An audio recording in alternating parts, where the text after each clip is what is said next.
Han Li gave a cold harumph upon seeing this, and he sped directly toward the azure coiled dragon, leaving a string of afterimages in his wake. His heavy water true axis was revolving rapidly over the palm of his hand as it swept toward Xianxia, who let loose a thunderous roar as a burst of darred red swordlight erupted out of his suit of black armor, instantly destroying the azure coiled dragon around him.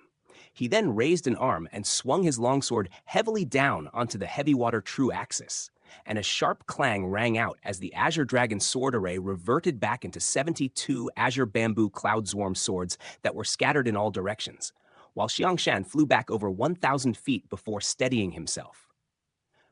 "Are you trying to compete with me to see who has more swords?" He scoffed with a mocking sneer. As soon as his voice trailed off, he tossed the longsword in his hand forward, then made a peculiar hand seal and chanted an incantation before sweeping his sleeves through the air. All of the dark red patterns on his suit of black armor lit up once again, and an antiquated rune appeared on his breastplate.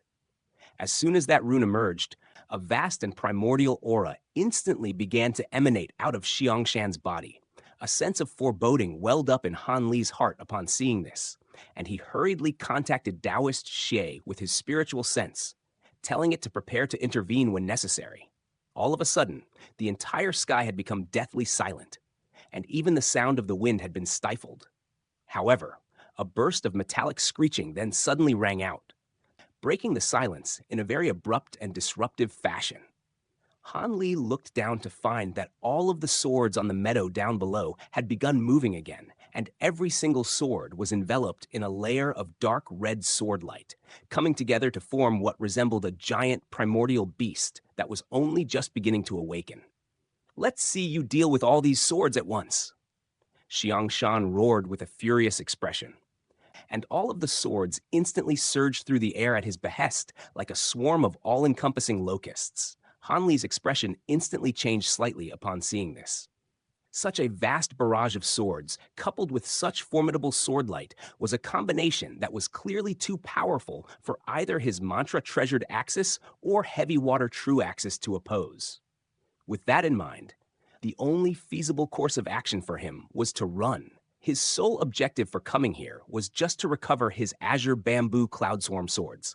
And now that the objective had been achieved, there was no point in continuing this battle. Xianxia was most definitely going to become a sworn enemy of his after this encounter, but that was something for him to worry about another time. After making up his mind, Han Li immediately withdrew all of his treasures before making a hand seal, and a golden lightning array quickly took shape around him.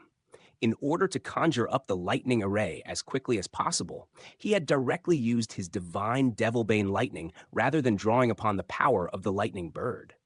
But even so, he was still too slow. A streak of dark red swordlight came slashing down from above, and the golden lightning array had only just taken shape before it was destroyed. Immediately thereafter, Han Li was instantly inundated by countless flying swords of all types of descriptions. His expression changed slightly upon seeing this, but he remained calm and composed as a streak of silver light flew out of his sleeve, transforming into a silver bell that rose up into the air above him while swaying incessantly from side to side. A series of dense silver halos spread through the air in all directions, proliferating outward to encompass an area that was several hundred feet in size. At the same time, he opened his mouth to release the 7 bright star rings, which connected together with one another in a flash to form an even larger ring above his head.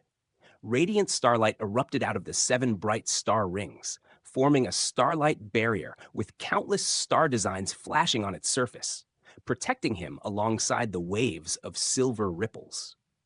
He had only just managed to summon these 2 treasures when the torrential wave of swords was already upon him, and in the blink of an eye, he was enveloped by swords from all directions. The silver bell was chiming incessantly, yet the silver ripples that it was releasing continued to be worn down little by little, reducing the size of the safe area around Han Li.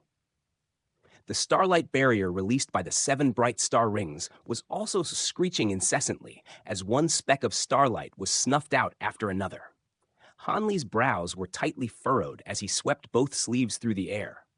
and his heavy water true axis and mantra treasured axis emerged on either side of him in unison. He then made a hand seal before thrusting a palm into his heavy water true axis, and the black light on its surface shuddered while a vast torrent of heavy water erupted out of its water Dao runes, forming a black water dragon that surged into the wave of countless swords. The heavy water dragon was enormous, and it resembled a vast river flowing through the sky, quickly blasting an opening into the vast expanse of swords. Han Li immediately flew toward that opening, while Xianxia looked on with a cold sneer on his face. "What's the point? Your struggles are futile." Immediately thereafter, he wiped a hand over his own face, and the palm of his hand was instantly stained red.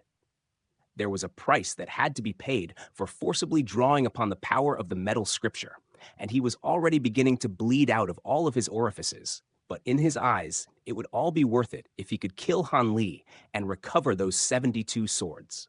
All of a sudden, Xianxia let loose a thunderous roar, and all of the swords on either side of the opening that Han Li had created instantly converged at his behest, closing in around Han Li like a pair of impregnable walls.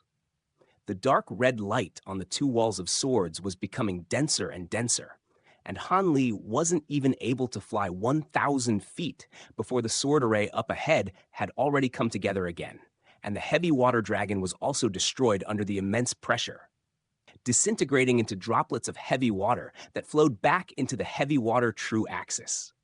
This was an even more dire situation than before, and his silver bell and 7 bright star rings weren't going to be able to afford him much more protection.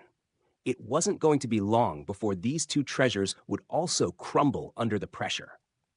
A string of faint cracks rang out from above Han Li's head, and a layer of hairline cracks had already appeared on the starlight barrier above, clearly indicating that it wasn't going to be able to hold itself together for much longer. Han Li made a beckoning motion upon seeing this, and the starry light barrier faded, while the 7 bright star rings flew back to him. At the same time, the silver bell also shuddered slightly before circling around in midair and flying back to him as well. In the next instant, purplish golden light erupted out of his entire body alongside a layer of purplish golden scales, and 2 additional sets of heads and arms emerged from his body. Immediately thereafter, Han Li drew his heavy water true axis back to himself, grabbing onto it with one hand like a shield while also clasping each of his other 5 hands around an azure bamboo cloud swarm sword. He was also channeling the Xuanwu bloodline that he hadn't used in a very long time, forming a suit of dark green armor with antiquated runes all over its surface to protect his midsection. Han Li's physical prowess had always been his forte, and in his current form, his physical constitution was no less resilient than many defensive spirit treasures. His mantra-treasured axis flew back into his body, then immediately began to spin in reverse. And instead of continuing to adopt passive defense, Han Li went on the attack, flying straight into the torrent of swords. He was moving as fast as lightning, traversing through the sea of swords while leaving a string of blurry after images in his wake. And he was constantly swinging his 5 azure bamboo cloud swarm swords with tremendous power, releasing formidable bolts of golden lightning with every single swing to scatter the nearby flying swords. Despite the vast number of swords in the array, it was unable to strike Han Li down. However, Han Li knew that he wouldn't be able to keep this up for long. Maintaining this form over any extended period of time was simply far too taxing, and the instant that he ran out of immortal spiritual power would be the instant that spelled his demise. He wasn't flying headfirst into the oncoming torrent of swords as he had lost all sense of rationality and was charging forward out of desperation. Instead, he had done this to buy Taoist Shi some time to recover. Back when he was conjuring up the lightning teleportation array earlier, he had already tried to call upon Taoist Xie to buy him some time, only to discover that Taoist Xie's puppet body was still recovering from the attack that it had unleashed to vanquish that copper puppet, thereby rendering it unable to help. Around 15 minutes later, Han Li was clearly beginning to slow down. The suit of azure armor around his body was already riddled with sword marks, and his 6 arms were also lined with gashes. Even with his incredibly formidable physical body, it was clear that he was nearing his limits. Are you still not ready, Brother Xie? Han Li yelled internally in an urgent manner. I'm going to need a few more minutes, Taoist Xie replied through their spiritual connection. Han Li's heart sank slightly upon hearing this, but in this situation, all he could do was grit his teeth and persevere. However, Xianxia wasn't willing to drag this out any longer, not because he had seen through Han Li's intentions, but instead because he was also not going to be able to last much longer. At this point, blood was practically gushing out of his orifices, and he was beginning to feel a little faint from the blood loss. He shook his head vigorously to clear the foggy sensation in his head, and his facial features became slightly twisted as he roared. Die! As soon as his voice trailed off, he launched himself forward as a streak of crimson light, fusing as one with his bonded flying sword to transform into a giant streak of crimson sword light that hurtled directly toward Han Li at an astonishing speed. The streak of crimson sword light was extraordinarily fast, and all of the swords in its path quickly parted, forming a passageway that led straight to Han Li.